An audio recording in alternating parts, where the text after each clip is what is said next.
नमस्कार मित्रों, आज हम जिस सफर पर निकलने वाले हैं वो सिर्फ एक यात्रा नहीं बल्कि रहस्यों का एक ऐसा महासागर है जो हमारी कल्पनाओं से भी परे है। हम में से ज्यादातर लोग यही मानते हैं कि बद्रीनाथ, केदारनाथ, गंगोत्री और यमुनोत्री ही असली चार धाम हैं। लेकिन क्या होगा अगर मैं आपसे कहूं कि ये भारत के मुख्य चार धाम नहीं बल्कि 20वीं शताब्दी में कहलाए गए हिमालय के छोटा चार धाम हैं? तो फिर भारत के असली चार धाम कौन से हैं? और 8वीं सदी में आदि गुरु शंकराचार्य ने इन्हें भारत के चारों कोनों में ही क्यों स्थापित किया? और सबसे जरूरी सवाल कि आखिर क्यों जरूरी है चार धाम यात्रा? क्योंकि हिंदू मान्यताओं के अनुसार ये हमेशा कहा जाता है कि एक व्यक्ति को अपने जीवन काल में एक बार चार धाम यात्रा जरूर करनी चाहिए। आखिर इसका क्या महत्व है? हमारे सनातन धर्म में चार प्रमुख धाम हैं, जो कि है बद्रीनाथ, जगन्नाथ, रामेश्वरम और द्वारका। साथ ही चार छोटे धाम भी हैं, जो कि है केदारनाथ, गंगोत्री, यमुनोत्री और बद्रीनाथ। इन चारों को मिलकर हिमालयन चार धाम भी कहा जाता है। अब जरा आप ही सोचिए, क्या यह महज एक इत्तेफाक है कि जगन्नाथपुरी के मंदिर का झंडा हमेशा हवा की विपरीत दिशा में लहराता है? और क्यों वहां आज भी उन मूर्तियों की पूजा होती है जिनके हाथ पैर ही नहीं है? आखिर वो कौन सी शर्त थी जिसने भगवान की मूर्तियों को अधूरा ही छोड़ दिया? वहीं दूसरी तरफ रामेश्वरम में जहां समंदर की लहरें शोर मचाती हैं, वहां हनुमान जी के इंतजार में माता सीता को क्यों समुद्र के किनारे पड़ी रेत से ही एक शिवलिंग बनाना पड़ा? और क्या सच में अरब सागर की गहराइयों में आज भी द्वारका नगरी के अवशेष मौजूद हैं, जिसे देव शिल्पी विश्वकर्मा ने मात्र एक ही रात में तैयार कर दिया था? अब अगर हिमालय की तरफ चले तो विज्ञान आज तक यह नहीं समझ पाया कि यमुनोत्री की कड़कड़ाती ठंड और बर्फ के बीचों बीच उबलता हुआ पानी और बहती ठंडी निर्मल यमुना एक ही जगह कैसे मौजूद हो सकते हैं। और मित्रों, रहस्य यहीं खत्म नहीं होते। क्या आप जानते हैं कि बद्रीनाथ, जो आज भगवान विष्णु का धाम है, वो असल में पहले भगवान शिव की तपस्या स्थली हुआ करता था? तो आखिर कैसे भगवान विष्णु ने छल से माता पार्वती और भगवान शिव से उनका ही घर मांग लिया? और केदारनाथ मंदिर, जिसने न जाने कितने भूकंप और प्रलय सहे, जो 400 सालों तक ग्लेशियर की बर्फ में दबा रहा, वो आज भी अडिग कैसे खड़ा है? जब बद्रीनाथ और केदारनाथ मंदिर के कपाट 6 महीने के लिए बंद हो जाते हैं और सब कुछ वीरान हो जाता है, तो फिर वो दीपक लगातार कैसे जलता रहता है? कौन है वो अदृश्य रक्षक जो कपाट बंद होने पर भी भगवान की सेवा में लीन रहता है? आज की इस डॉक्यूमेंट्री में हम इन सभी अनसुलझे सवालों के जवाब ढूंढेंगे, तो बिना स्किप किए वीडियो के अंत तक बने रहिए, क्योंकि अब जो आप जानने वाले हैं वो आपके रोंगटे खड़े कर देगा। साल 1926 एक मशहूर अंग्रेज पर्वतारोही एरिक शिप्टन अपनी डायरी में लिखते हैं कि उन्होंने हिमालय में एक ऐसे रहस्यमयी पुजारी को देखा था जो हर दिन बद्रीनाथ और केदारनाथ दोनों जगह एक साथ पूजा करता था, जो कि लगभग असंभव है, क्योंकि दोनों के बीच 30 से 40 किलोमीटर की खड़ी चढ़ाइयों और घाटियों वाले बर्फीले रास्ते हैं, जिससे पैदल पार कर पाना असंभव है। तो आखिर कौन था वो पुजारी?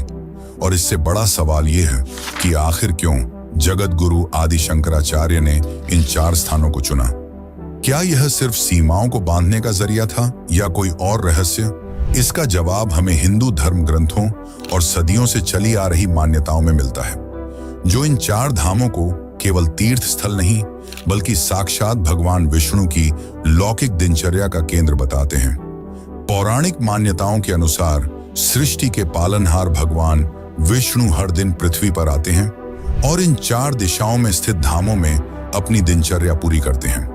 मान्यता है कि भगवान विष्णु अपने दिन की शुरुआत दक्षिण भारत के रामेश्वरम धाम से करते हैं। ऐसा माना जाता है कि भगवान विष्णु यहाँ के पवित्र जल में स्नान करते हैं और फिर स्नान के बाद भगवान विष्णु उत्तर दिशा की ओर रुख करते हैं और हिमालय की बर्फीली वादियों में स्थित बद्रीनाथ धाम पहुंचते हैं।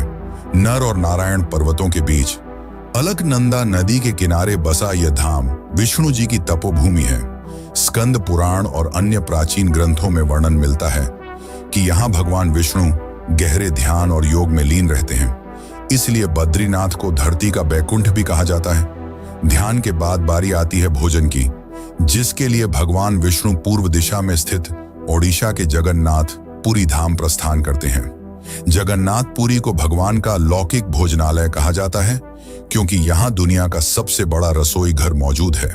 यहाँ भगवान विष्णु भोजन का आनंद लेते हैं, जिसके बाद विश्राम के लिए वे पश्चिम दिशा में स्थित अपनी स्वर्ण नगरी द्वारका पहुंचते हैं। द्वारका का अर्थ ही है मोक्ष का द्वार। दिन भर सृष्टि का संचालन करने के बाद भगवान यहाँ शयन करते हैं। यह लौकिक दिनचर्या चारों धामों को एक अदृश्य धागे में पिरोती है, जिससे यह स्पष्ट होता है कि इन 4 स्थानों की यात्रा केवल 4 अलग अलग मंदिरों का दर्शन नहीं है, बल्कि भगवान विष्णु के साथ उनके पूरे दिन के चक्र को जीने का एक अनुभव है। तो चलिए आज की इस वीडियो हम आपको ले चलते इस 4 धाम की यात्रा पर। लेकिन उससे पहले अगर आपको वीडियो अच्छी लग रही है तो इसे एक लाइक जरूर करें। भारत के दक्षिणी छोर पर बसा है रामेश्वरम।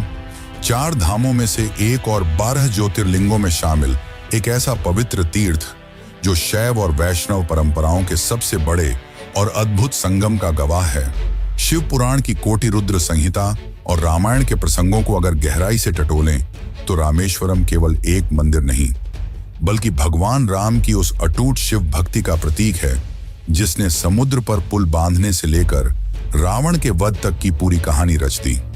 माना जाता है कि लंका विजय के बाद राम को ब्रह्महत्या का घोर पाप लगा था, क्योंकि रावण एक ब्राह्मण था। इस भारी पाप से मुक्ति पाने के लिए संतों ने उन्हें यहाँ शिवलिंग स्थापित कर भगवान शिव की पूजा करने का सुझाव दिया। पूजा के लिए दिव्य शिवलिंग की आवश्यकता थी, इसलिए भगवान राम ने पवन पुत्र हनुमान को आदेश दिया कि वह साक्षात कैलाश से शिवलिंग लेकर आएं। हनुमान जी शिवलिंग के लिए तुरंत प्रस्थान कर गए, लेकिन उन्हें लौटने में देर हो गई और इधर पूजा का शुभ मुहूर्त निकलता जा रहा था, जिसके बाद माता सीता ने रामेश्वरम के तट पर रेत से शिव जी का शिवलिंग बनाया, जिसे आज रामनाथ या रामलिंगम के नाम से जाना जाता है। लेकिन जब हनुमान जी शिवलिंग लेकर लौटे तो वे यह देखकर उदास हो गए कि शिवलिंग की स्थापना पहले ही की जा चुकी है। जिसके बाद राम जी ने हनुमान जी का मान रखते हुए हनुमान जी द्वारा लाया गया शिवलिंग भी स्थापित किया, जिसे आज विश्वलिंगम के नाम से जाना जाता है। और साथ ही यह घोषणा कर दी कि जो भी भक्त रामेश्वरम आएगा उसे पहले हनुमान द्वारा लाए शिवलिंग की पूजा करनी होगी और उसके बाद ही रामलिंगम की, तभी उसकी यात्रा पूरी मानी जाएगी। लेकिन रामेश्वरम का चमत्कार यहीं खत्म नहीं होता, क्योंकि इसका आर्किटेक्चर यानी वास्तुकला दुनिया भर के इंजीनियरों और इतिहासकारों के लिए आज भी एक बड़ी पहेली है। 17वीं और 18वीं शताब्दी में रामनाड के सेतुपति राजाओं ने रामेश्वरम को वह भव्यता दी जो आज हम देखते हैं। इस मंदिर का गलियारा दुनिया का सबसे लंबा मंदिर गलियारा माना जाता है, लेकिन इससे बड़ा रहस्य इस मंदिर के अंदर मौजूद 22 पवित्र जल के कुंड हैं। कहा जाता है कि भगवान राम के तरकश में 22 दिव्य बाण थे और उन्हीं के प्रतीक के रूप में इन 22 कुंडों का निर्माण हुआ।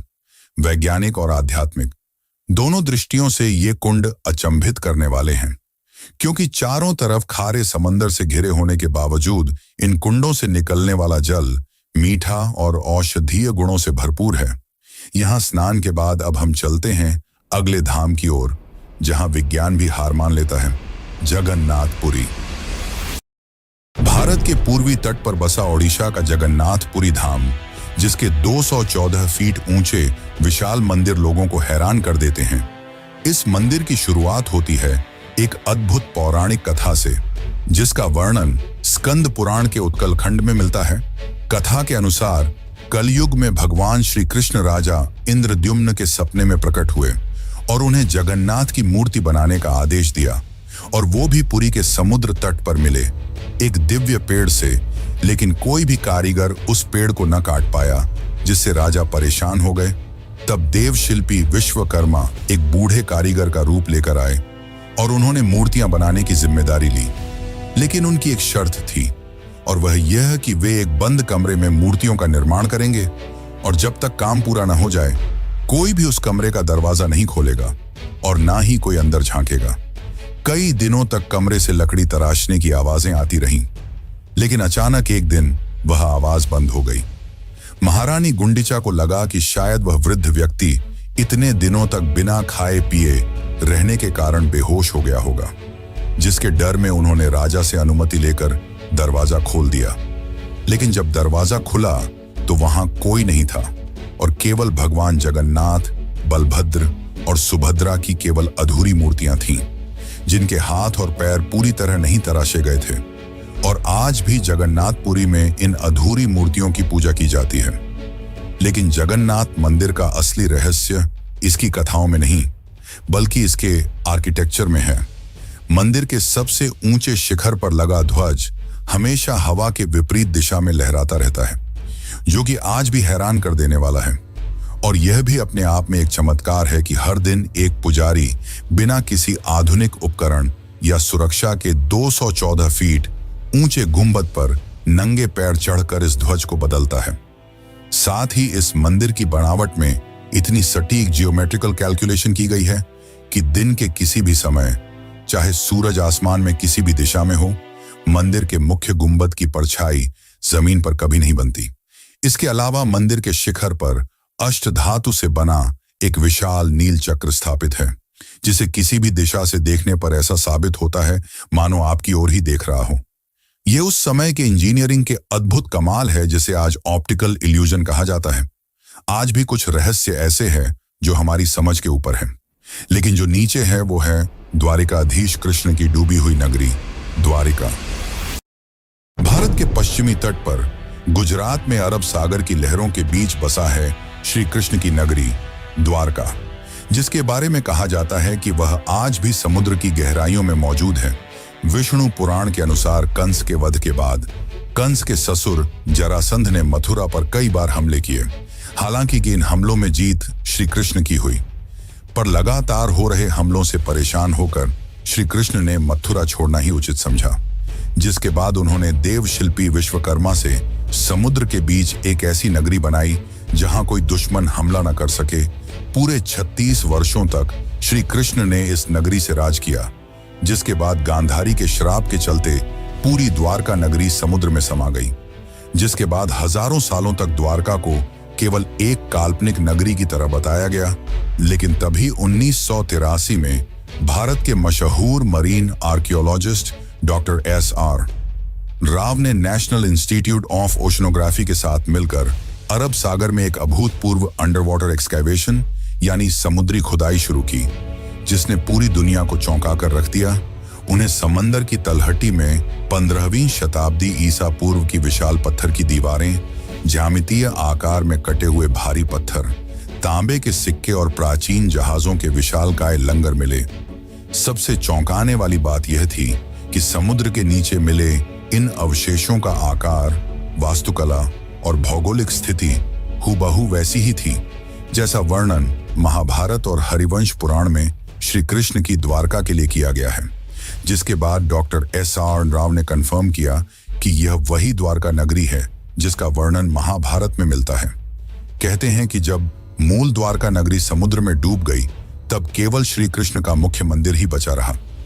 आज जो द्वारकाधीश मंदिर हम देखते हैं, जिसे जगत मंदिर या त्रिलोक सुंदर भी कहा जाता है, उसका निर्माण भगवान श्री कृष्ण के परपोते वज्रनाभ ने लगभग 2500 साल पहले करवाया था। गोमती नदी के किनारे नरम चूना पत्थर से बना यह 7 मंजिला भव्य मंदिर करीब 157 फीट ऊंचा है। इस मंदिर में 2 रहस्यमयी द्वार हैं, प्रवेश के लिए स्वर्ग द्वार और बाहर निकलने के लिए मोक्ष द्वार। लेकिन इस मंदिर का सबसे बड़ा अजूबा इसका शिखर और उस पर लहराता हुआ विशाल ध्वज है। सूर्य और चंद्रमा के प्रतीक चिन्हों वाला यह ध्वज 52 गज लंबे कपड़े से बना है। यह इतना विशाल है कि इसे 10 किलोमीटर दूर से भी स्पष्ट रूप से देखा जा सकता है। सदियों से चली आ रही एक अटूट परंपरा के तहत आज भी इस पवित्र ध्वज को दिन में 3 बार बदला जाता है और आज भी द्वारकाधीश का साम्राज्य जिंदा है। लेकिन इससे भी रहस्यमयी है देवभूमि का बद्रीनाथ। तो चलिए चलते हैं अपने चौथे धाम की ओर, लेकिन उससे पहले कमेंट में श्री हरि विष्णु जरूर लिखें। देवभूमि उत्तराखंड की अलौकिक वादियों में अलकनंदा नदी के किनारे बसा बद्रीनाथ धाम आज भगवान विष्णु का सबसे पवित्र निवास माना जाता है। लेकिन क्या आप यकीन करेंगे कि धरती का बैकुंठ कहलाने वाला यह विशाल धाम असल में भगवान विष्णु का था ही नहीं।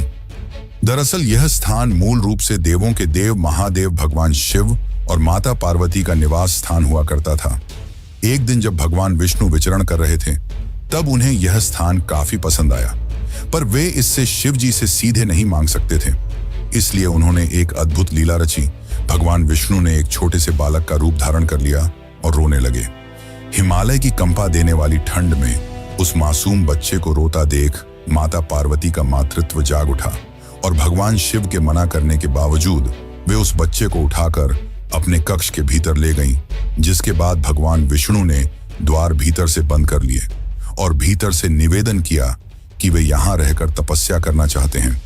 भोलेनाथ ने अपने परम भक्त और साथी देव की इच्छा का मान रखते हुए मुस्कुराकर वह स्थान हमेशा के लिए छोड़ दिया और स्वयं केदारनाथ चले गए। लेकिन क्या आपको पता कि आखिर इस धाम का नाम बद्रीनाथ क्यों पड़ा? इसके पीछे भी एक अलौकिक कथा है, जिसके अनुसार जब भगवान विष्णु इस पावन स्थल पर गहन ध्यान योग में लीन थे, तब वहां अत्यंत भीषण हिमपात होने लगा, जिसने ध्यान में लीन भगवान विष्णु को पूरी तरह ढक लिया, जिससे देखकर माता लक्ष्मी अत्यंत व्याकुल हो उठी और अपने पति की रक्षा के लिए माता लक्ष्मी ने जंगली बद्री के वृक्ष का रूप धारण कर लिया और अपनी शाखाओं से भगवान विष्णु को पूरी तरह ढक लिया। युगों तक उस वृक्ष ने विष्णु जी को ठंड से बचाया। जब विष्णु जी ध्यान से उठे तो उन्होंने लक्ष्मी जी के निस्वार्थ प्रेम और कठोर तप को देखते हुए उन्हें वरदान दिया कि इस स्थान पर उनकी पूजा केवल उनके रूप में नहीं, बल्कि उन दोनों के समर्पण के रूप में की जाएगी। और क्योंकि लक्ष्मी जी ने एक बद्री वृक्ष बनकर उनकी रक्षा की थी, इसलिए आज से यह पावन स्थल बद्रीनाथ कहलाएगा। लेकिन जैसा कि मैंने बताया, पहले यह शिव जी का धाम था और विष्णु जी की विनती पर वे यहां से केदारनाथ चले गए थे, जो भले ही मुख्य चार धाम में शामिल नहीं है, पर जब भी कोई व्यक्ति चार धाम की यात्रा में निकलता है तो केदारनाथ जाए बिना उसकी यात्रा अधूरी मानी जाती है। इसलिए चलिए अब चलते हैं केदारनाथ धाम की ओर। केदारनाथ, वह धाम जहां साक्षात महाकाल निवास करते हैं। यह मंदिर कोई साधारण इमारत नहीं है, बल्कि यह समय की सबसे भीषण मारें सह चुका है। इस स्थान का इतिहास महाभारत काल से जुड़ा है, जिसके अनुसार कुरुक्षेत्र के भयानक युद्ध के बाद पांडवों के ऊपर अपने गुरुओं और भाइयों को मारने के कारण भीषण पाप लग गया था, जिससे मुक्ति पाने के लिए श्री कृष्ण ने उन्हें महादेव के चरण में जाने का सलाह दिया। जिसके बाद पांचों पांडव द्रौपदी के साथ शिव जी की तलाश केदारनाथ पहुंचे, पर शिव जी उनसे नाराज थे और मिलना नहीं चाहते थे, जिस कारण उन्होंने एक बैल का रूप धारण कर लिया और गायों के झुंड में जाकर छिप गए। लेकिन भीम ने उन्हें पहचान लिया, जिसके बाद वह बैल धरती में समाने लगा। तभी भीम ने बैल की पूंछ को पकड़कर खींचा, जिसके कारण केवल बैल का पीठ का हिस्सा धरती के बाहर रह पाया, जिसे कूबड़ कहा जाता है। और आज केदारनाथ में शिव जी के इसी कूबड़ की पूजा की जाती है। लेकिन केदारनाथ की महानता सिर्फ इन पौराणिक कथाओं तक सीमित नहीं है, बल्कि यह विज्ञान के लिए भी एक बहुत बड़ा अजूबा है। Wadia institute of Himalayan geology की रिसर्च यह बताती है कि केदारनाथ का यह मंदिर लिटिल आइस एज के दौरान करीब 13वीं से 17वीं सदी के बीच पूरे 400 सालों तक ग्लेशियर की बर्फ में दबा रहा था। आपको बता दें कि ग्लेशियर में सिर्फ बर्फ नहीं होती, बल्कि बड़े बड़े पत्थर और मलबे भी होते हैं, जिसके कारण यदि कोई आम ढांचा या मंदिर होता तो कब का उसका नामो निशान मिट जाता। लेकिन केदारनाथ अडिग खड़ा रहा। यह हमारे पूर्वजों की उस इंटरलॉकिंग आर्किटेक्चर का जीता जागता वैज्ञानिक प्रमाण है, जिसने बिना किसी सीमेंट के बड़े बड़े पत्थरों को ऐसे फंसा कर रखा कि सदियों के बर्फीले प्रहार भी उसे हिला नहीं सके। और इस मंदिर की अडिग आस्था का सबसे बड़ा और खौफनाक इम्तिहान तब हुआ जब 16 जून 2013 को केदार घाटी में प्रकृति ने अपना प्रलयंकारी रूप दिखाया। चौराबाड़ी ग्लेशियर के फटने से लाखों गैलन पानी, विशाल पत्थर और कीचड़ का भयानक सैलाब सीधे मंदिर की ओर बढ़ रहा था। ऐसा लगा मानो अब इस प्रलय में सब कुछ खत्म हो जाएगा। लेकिन तभी बाढ़ के प्रचंड वेग के साथ बहकर आई एक विशालकाय चट्टान बिल्कुल मंदिर के पीछे आकर रुक गई, जिसने पानी के उस खौफनाक और प्रचंड वेग को चीरकर 2 हिस्सों में बांट दिया और मंदिर को बचा लिया। आज पूरी दुनिया इसे भीमशिला के नाम से जानती है। यह प्रमाण है कि शिव आज भी केदारनाथ में वास करते हैं और अपने भक्तों की रक्षा करते हैं। वैसे मित्रों, हमने जो शुरू में 1926 के साधुओं की बात की थी, क्या आपको उसका रहस्य पता है? तो चलिए अब जानते हैं उस आखिरी रहस्य को और जानेंगे कि आखिर क्यों जरूरी है चार धाम यात्रा और क्या होता है चार धाम यात्रा से। हिमालय की इन बर्फीली और रहस्यमयी गुफाओं में सदियों से कुछ ऐसे साधु और तपस्वी निवास करते हैं जिनकी आध्यात्मिक शक्तियों का अंदाजा लगाना आम इंसान के बस की बात नहीं है। इस बात का सबसे बड़ा और प्रामाणिक जिक्र साल 1926 में मिलता है। प्रसिद्ध अंग्रेज पर्वतारोही एरिक शिप्टन, जिन्होंने हिमालय के कई दुर्गम रास्तों की खोज की थी, उन्होंने एक ऐसे रहस्यमयी और दिव्य पुजारी का जिक्र किया जो सैकड़ों वर्ष पूर्व हर दिन केदारनाथ और बद्रीनाथ, दोनों महापवित्र तीर्थों में एक साथ पूजा करता था। जरा सोचिए, केदारनाथ और बद्रीनाथ के बीच का रास्ता कोई आम सड़क नहीं है, बल्कि यह 30 से 40 किलोमीटर की बेहद खड़ी चढ़ाइयों, जानलेवा घाटियों और खतरनाक बर्फीले रास्तों से होकर गुजरने वाला एक दुर्गम सफर है। एक बेहद फिट और आधुनिक उपकरणों से लैस इंसान को भी इसे पार करने में कई दिन लग जाते हैं। तो फिर कोई इंसान हर दिन इस जानलेवा दूरी को पैदल कैसे नाप सकता है? क्या वह समय और स्थान की सीमाओं से परे जा चुका था? यह कथा आज भी हिमालय की वादियों में एक अदृश्य आस्था की गूंज बनकर बहती है, जो हमें यह मानने पर मजबूर करती है कि इन पहाड़ों में कोई ऐसी गुप्त शक्ति या मार्ग जरूर है जो हमारी भौतिक समझ और नजरों से ओझल है। लेकिन अब भी अंतिम और सबसे बड़ा सवाल बाकी है कि आखिर क्यों जरूरी है चार धाम यात्रा? जब इंसान अपने जीवन का सबसे मूल्यवान समय, पैसा और अपनी शारीरिक ऊर्जा दांव पर लगाकर इन दुर्गम रास्तों से गुजरता है, तो उसे अंत में क्या मिलता है? इसका जवाब हमें गरुड़ पुराण और श्रीमद् भगवद गीता के उस गूढ़ दर्शन में मिलता है, जो मानव जीवन को केवल एक शरीर नहीं बल्कि जन्म और मरण के एक अनंत चक्र का हिस्सा मानता है, यानी कि साइकिल ऑफ रीबर्थ, जिसके अनुसार एक आत्मा 84 लाख योनियों में भटकने के बाद मनुष्य का शरीर पाती है और मनुष्य जीवन का अंतिम लक्ष्य इस जन्म मरण के थका देने वाले लूप से बाहर निकलना है, जिसे मोक्ष कहा जाता है। जब एक भक्त रामेश्वरम के 22 पवित्र कुंडों में स्नान करता है, द्वारका में ईश्वर की विराटता को महसूस करता है, जगन्नाथपुरी में अपने अहंकार का त्याग करता है और हिमालय की जानलेवा ऊंचाइयों पर बद्री केदार के दर्शन के लिए अपनी आखिरी सांस तक संघर्ष करता है, तो वह केवल मीलों की दूरी तय नहीं कर रहा होता। असल में इस भयानक शारीरिक और मानसिक तपस्या की आग में उसके जन्मों जन्मों के संचित कर्म जलकर राख हो जाते हैं। यह यात्रा उस मैल को धो देती है जो आत्मा पर चिपका होता है और उसे मोक्ष के द्वार तक ले जाती है। इस पूरी डॉक्यूमेंट्री का और सदियों से चली आ रही इस महान यात्रा का अंतिम संदेश यही है कि इंसान अपने पूरे जीवन में सुख, शांति और ईश्वर को बाहर की दुनिया में तलाशता रहता है। हम सोचते हैं कि हम पहाड़ों पर भगवान को खोजने जा रहे हैं, लेकिन सच तो ये है कि ये विशाल पहाड़, ये नदियां, ये उफनते समंदर हमें नहीं बुलाते, बल्कि हम जन्मों से खुद ही खुद को पुकार रहे होते हैं। जब आप बर्फीली हवाओं के बीच सांसों के लिए संघर्ष करते हुए किसी मंदिर की सीढ़ियों पर गिरते हैं, तो वहां आपको कोई चमत्कारिक रोशनी नहीं मिलती, बल्कि आपको अपना ही वह शुद्ध और पारदर्शी रूप मिलता है जो दुनिया की भीड़ में कहीं खो गया था। यह यात्रा पहाड़ों की चढ़ाई नहीं है, यह अपने ही भीतर, अपनी ही आत्मा के सबसे गहरे और अंधेरे हिस्से तक पहुंचने का एकमात्र मार्ग है।